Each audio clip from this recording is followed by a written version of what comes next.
Neutron stars are the remnants of supernova explosions. They're known for their extreme density, and it's often said and written that a teaspoon of neutron star weighs as much as the combined weight of all of Earth's approximately 8 billion human beings. The only thing denser than a neutron star is a black hole. Born from such calamity, it's not surprising that neutron stars have other extreme properties too. They're known for their extraordinarily powerful magnetic fields, generated by the same collapse that generates their extreme density.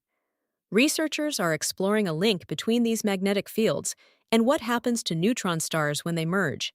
Given their powerful properties, it's no surprise that when two neutron stars, NS, merge, extremely powerful physics are involved. A neutron star merger is a cataclysmic event that builds up over hundreds of millions of years, though the merger, the final act, lasts only milliseconds. When a pair of neutron stars spiral toward each other and eventually merge, it triggers a kilonova explosion and releases a short gamma-ray burst, GRB, the most energetic type of event in the universe. The end result of the merger is either a more massive NS or a black hole. In an effort to understand these extraordinary events, a gamma-ray detector like NASA's Fermi satellite has to detect a GRB.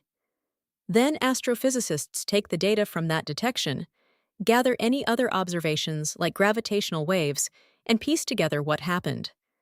Despite everything researchers have learned about neutron stars, their insides are still mysterious.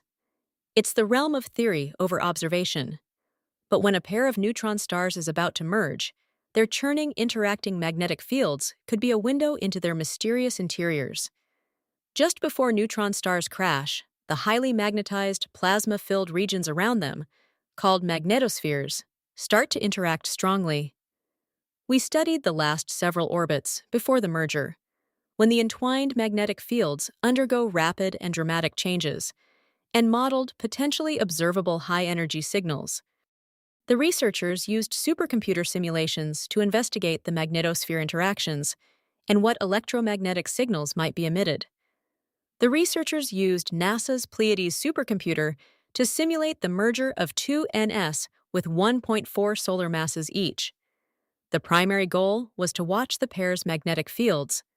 Neutron stars rotate very rapidly, dozens of times per second. When they merge, this creates a turbulent electromagnetic chaos.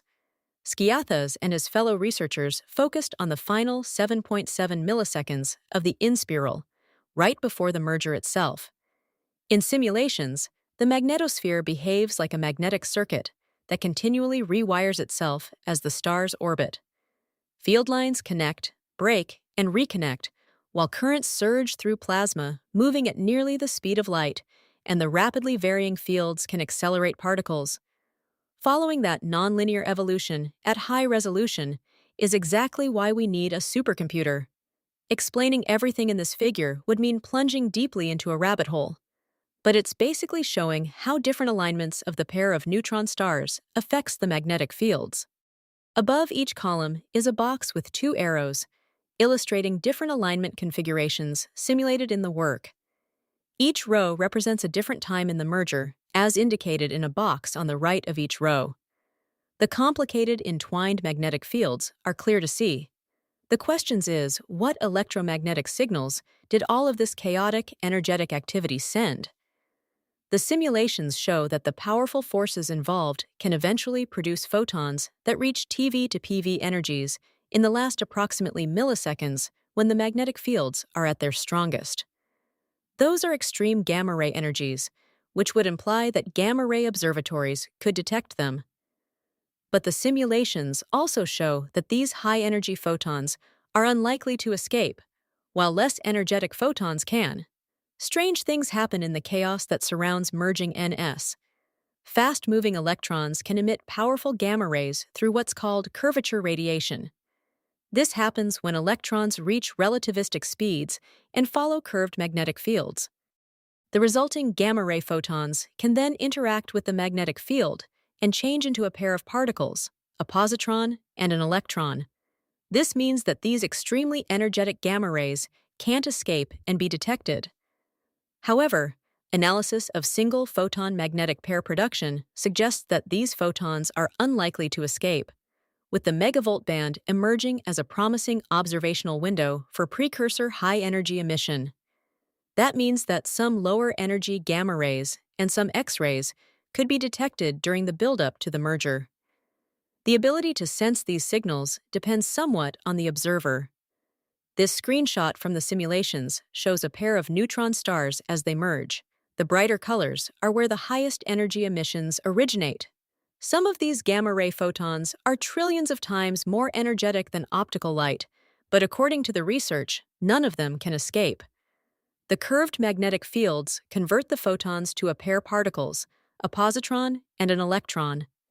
However, less energetic gamma-ray photons and X-ray photons can be detected.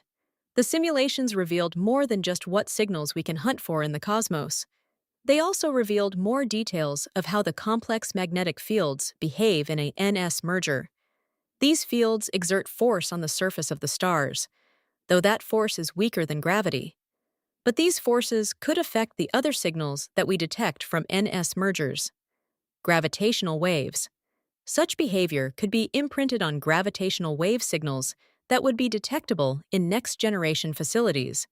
One value of studies like this is to help us figure out what future observatories might be able to see and should be looking for in both gravitational waves and light.